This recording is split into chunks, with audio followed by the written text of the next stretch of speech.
Ayan, kahit sino naman po talaga ay mapapahanga po sa ugaling meron itong si Eds. Kahit si Kalinga Prab nga. Ayan, ito po, Team Edsy. Kumusta? Marami pong salamat sa lahat na nag-subscribe sa aking channel. Ayun nga po, sa live ni Eds kanina. Sinabi niya na hinihintay niya ang kanyang beneficiary na itong si Lahana Arjen na papunta sa bahay po nila kasi pasukan and syempre enrollment na naman po, bilihan naman po ng gamit. Sana all po talaga itong si Eds, napaka matulungin.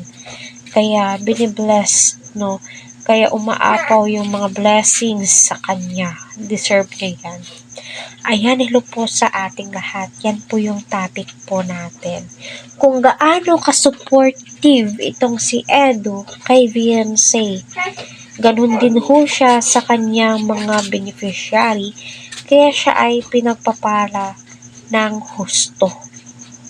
At hindi po niya binabypass ang kanyang pinsan na si Kalinga Prab. So, sino ba naman ang hindi mapapahanga nga po, Ayan po mga ka-Team Edsy ha, huwag po natin kalimutan na suportahan si Kuya Val Santos Matubang, Kalinga Prab, KRT Voice, Kalinga Eds. Huwag po natin skip ang kanilang ads para sa ganon ay marami pa pong kababayan po natin ang kanilang matulungan.